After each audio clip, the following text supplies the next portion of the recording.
தியானம் செய்யும் போது உடல் முன்னும் பின்னும் ஆடுவது போல் இயங்குகிறது. இது சரியான முறையா? ஓகே, தியானம் செய்யும்போது என்ன நடக்குது அப்படின்னு பார்த்தோம்னா, நமது சஹஸ்ராரா ஓப்பன் ஆகுது. நிறைய நம்ம உயர்ந்த சக்திகளோடு தொடர்பு கொண்டோம்னா, நம்ம சிஸ்டம் பத்தி பேசிட்டு இருக்கேன், நம்ம எப்படி பண்றோங்கிறது. ஸோ அந்த ஒரு எனர்ஜி கிடைக்குது. அப்படியே நம்ம குரு, கடவுள், சித்தர்கள் அப்படின்னு நம்ம நினைச்சு அவங்களோட கனெக்ட் பண்ணும்போது அவங்களுடைய சக்தி அப்படியே நம்ம மேல பொழியுது. ஸோ அவ்வளவு எனர்ஜி நமக்கு கிடைக்கும் போது முதல்ல அந்த எனர்ஜி தொடர்றது சஹஸ்ராரா சக்கராவை தான். இப்போ சஹஸ்ராரா அப்படியே மலரும், ஓப்பன் ஆகும். ஓப்பன் ஆகி அது எல்லா சக்கரமும் சுழன்று கொண்டே தான் இருக்கும். இப்போ இந்த சஹஸ்ராரா நல்ல பெருசாகி சுழலும் போது நீங்களே யோசிச்சு பாருங்க, உங்க தலைக்கு மேல ஒரு பெரிய சக்கரம் இருந்து அது முன்னும் பின்னும் சுழலும் போது உங்க உடம்பு ஸ்டெடியா எப்படி இருக்க முடியும்? இருக்காது. அவ்வளோ எனர்ஜி நீங்க ஃபீல் பண்ணும்போது கொஞ்சம் அந்த எனர்ஜிக்கு தகுந்த மாதிரி முன்னும் பின்னும் ஆடலாம், இல்லை ரொட்டேட் ஆகலாம். சில பேருக்கு லைட்டா ஒரு மூவ்மெண்ட் உடம்புல வரும். ஏன்னா அந்த உடம்புங்கிறது ஒரு ஒரு அந்த எனர்ஜியை தாங்கக்கூடிய ஒரு பொருள், ஒரு விஷயம். சம்டைம்ஸ் எனர்ஜி அதிகமாகும் போது உடம்பால அதை ஸ்டெடியா வச்சு தாங்க முடியாது, கொஞ்சம் அசைவு இருக்கும்.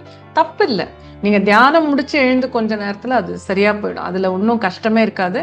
சப்போஸ் தியானத்துக்கு அப்புறம் அந்த எனர்ஜி ஃபீலிங் ரொம்ப அதிகமா இருந்ததுன்னா, நீங்க நம்ம செல்லொளி தியானம் கிளாஸ் பண்ணியிருந்தீங்கன்னா உங்களுக்கு சக்தி பந்து பற்றி தெரியும். உங்களை சுத்தி ஒரு சக்தி பந்தை உருவாக்கி மின்னல் வேகத்தில் சுற்றுன்னு சொன்னீங்கன்னா அது சுத்தி முடிஞ்சு டிசால்வ் ஆகும்போது உங்க எனர்ஜியை பேலன்ஸ் பண்ணிட்டு போயிடும். அது தேவைப்பட்டா நீங்க பண்ணிக்கலாம். So the question is, while meditating the body keeps moving front and back, there is a movement in the body, so is that normal? That is a question. Actually what happens when we meditate, we first, I'm talking about our system, the way we do. When we meditate, we first connect with higher energies, Guru, God and Holy Siddhas. That's what I normally say. So when you connect with them, you start feeling their blessings, their energy, and then you connect with God. First, of course, Guru, then God, then the Holy Siddhas. All the energy starts coming down to you within a few seconds. And when you experience so much energy, which is the chakra which is touched first? The Sahasrara. So the energy comes and touches the Sahasrara. Automatically the Sahasrara gets activated. It blooms like a flower. And all chakras are rotating anyway. So when, just imagine if there's a huge wheel above your head and it is rotating like this, then your body cannot remain steady or straight. You will start rotating along with that wheel. A little bit of movement will be there.